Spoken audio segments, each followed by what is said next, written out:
पिछली वीडियो भी आप लोगों ने डेफिनेटली चेकआउट की होगी। तो हमने स्टार्ट किया the concept of interpretation of statutes. तो उसके अंदर ऑलरेडी हमने क्लासिफिकेशन ऑफ स्टैट्यूट्स और इंटरनल एक्सटर्नल एड के ऊपर एक शॉर्ट ऑलरेडी अपने चैनल के ऊपर अपलोड कर दिया। तो जिन्होंने अगर वो वीडियो या शॉर्ट चेकआउट नहीं किया तो अभी जाके उसे चेकआउट कर सकते हैं।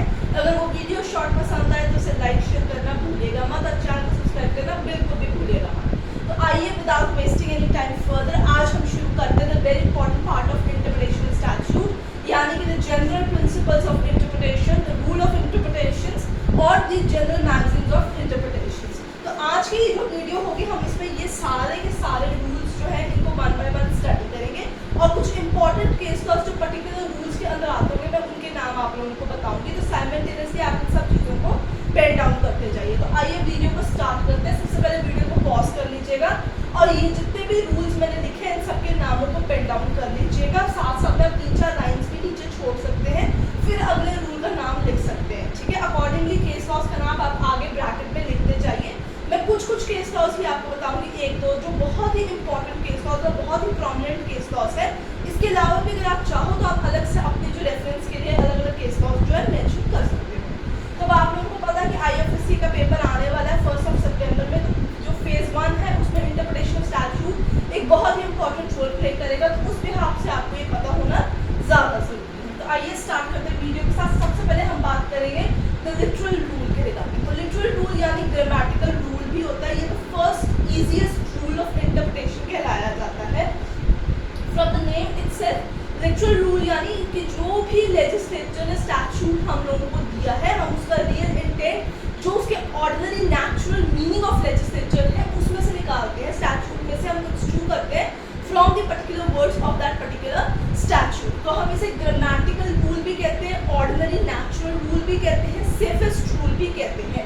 ठीक है, तो आपको ये चीज़ को याद रखना होगा। लिटरल रूल से माने literal meaning of the statute को ही हम इंटरप्रेट करते हैं। तो इसके दो इंपॉर्टेंट केस लॉज आते हैं हमारे पास। सबसे पहले हमारे पास आता है मकबूल Hussain versus state of Bombay 1953। मैं साथ में साल भी आप लोगों को बता दूं तो हम एज इट इज जो है केस लॉ को और पर्टिकुलर रूल के नीचे जो है मेंशन कर सकते हैं। और दूसरा केस आता है आपके पास Ranjit Udeshi versus state of Maharashtra 1965। तो ये दोनों ही केस हमारे लिटरल ग्रामेटिकल इंटरप्रिटेशन के नीचे आते हैं जिसे हम बेसिकली स्टडी करते हैं the context of its ordinary and natural meaning. तो अगर आपको क्वेश्चन आ जाए right about the safest rule of interpretation तो वो इसकी बात की जा रही है, आपको कंफ्यूज होने की जरूरत नहीं। आइए let's switch on to the another rule. Now this is the one of the toughest rule of interpretation though it does not exist right now. इसकी वैलिडिटी जो है खत्म हो चुकी है। हम इस रूल ऑफ इंटरप्रिटेशन को ज़्यादा यूज नहीं करते specially in the Indian paragraphs. तो आपको ये चीज़ को याद रखना होगा। The word mischief rule, mischief rule mischief word से पता चल गया कि कोई शैतानी की है, कोई गड़बड़ की गई है तो उसकी जो गड़बड़ी है उसको रिजॉल्व करने के तरीके की इंटरप्रिटेशन को हम मिसचीफ रूल कहते हैं। So definitely there is going to be a defect in the particular provision of the enactment जिसकी रेमेडी जो है हमें अगला कानून प्रोवाइड कराएगा। तो आइए समझते हैं मिसचीफ रूल को। सबसे पहले तो आपको जानना होगा कि under the mischief rule hidden case of 1584 is very important.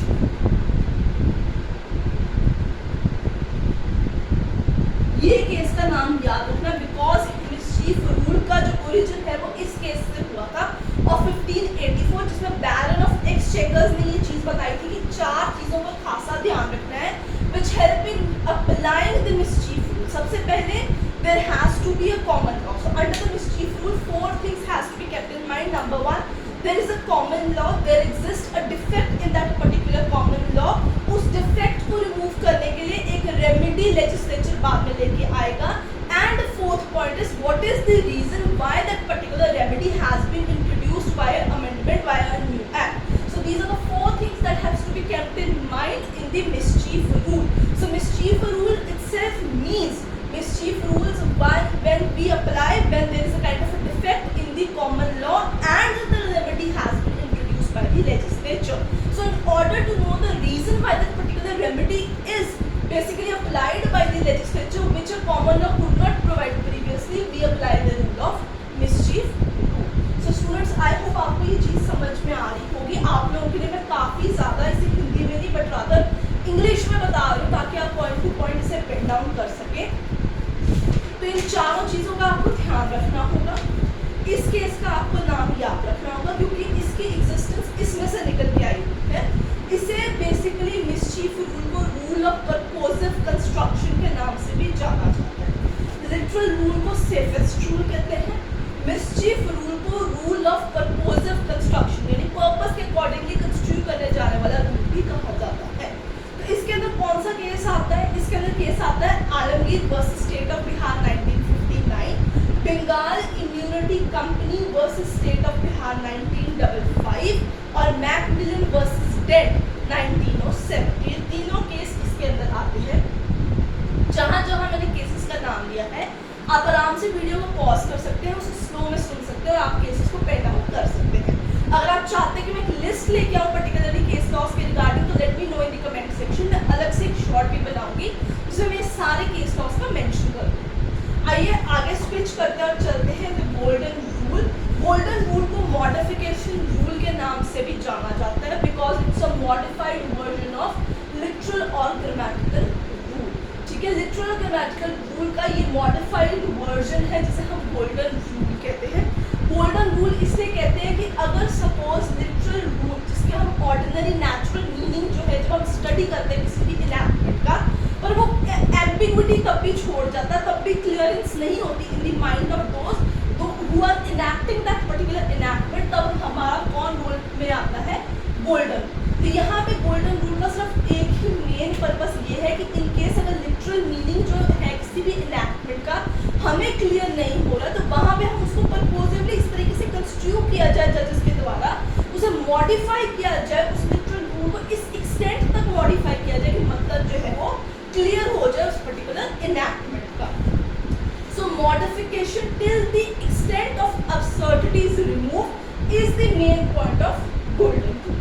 So golden rule को हम modification of principle of grammatical rule कहते हैं, मॉडिफाइंग मेथड ऑफ इंटरप्रिटेशन भी कहते हैं, जिसका मेन मकसद होता है हर तरीके के इवेशंस को सप्रेस करना। तो मैं जितने भी पॉइंट हर रूल के नीचे बता रही हूँ आप एज इट इज उसे पेन डाउन करते जाइए।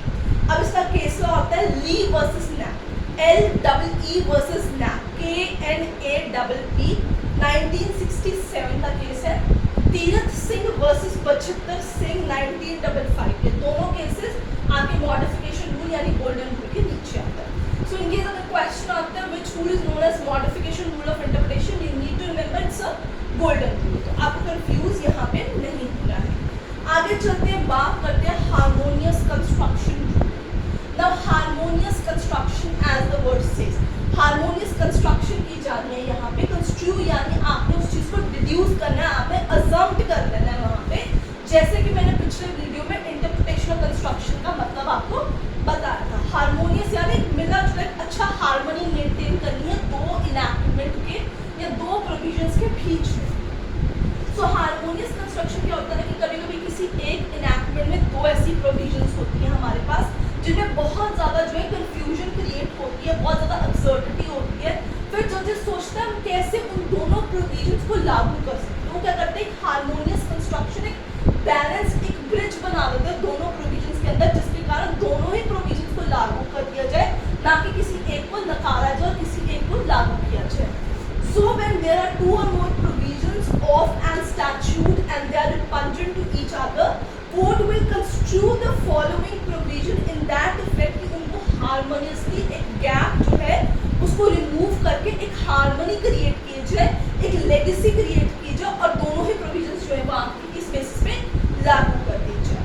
तो इसका एक बहुत ही important case law होता है Raj Krishna versus Vinod.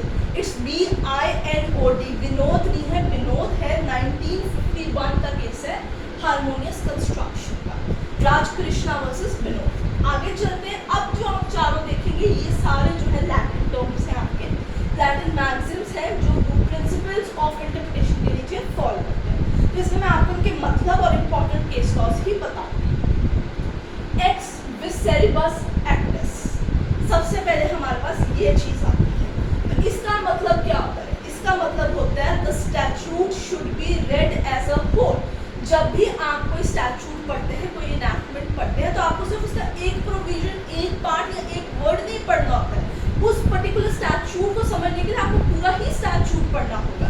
Now in order to understand कि आईपीसी और भारतीय न्याय संहिता में क्या डिफरेंस है। तो आप ऐसे थोड़ी करेंगे कि आपको आईपीसी आता था, भारतीय न्याय संहिता की 2-4 प्रोविजन कॉन्टेक्स्ट में से पढ़ लेंगे, उसके बाद कहेंगे जी हमें समझ में आ गया। नहीं, वहाँ पे ऐसे रूल्स जो होते हैं वो लागू होते हैं एक्स विसेरिबस एक्टिस कि आपको पूरा का पूरा बीएनएस पढ़ना होगा, तभी आप डिफरेंशिएट कर पाएंगे आईपीसी और बीएनएस में, तभी आप जान पाएंगे कौन से सरकार ने नए प्रोविजंस इंट्रोड्यूस किया है। आई होप आपने भारतीय न्याय संहिता की हमारी सारी वीडियोस को चेकआउट कर लिया होगा, अगर नहीं किया तो उन्हें भी जाके चेकआउट कर लीजिए।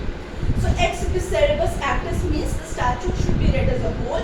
केस का नाम है गुरमेज सिंह, GURMEJ, गुरमेज सिंह वर्सेस प्रताप सिंह, 1960।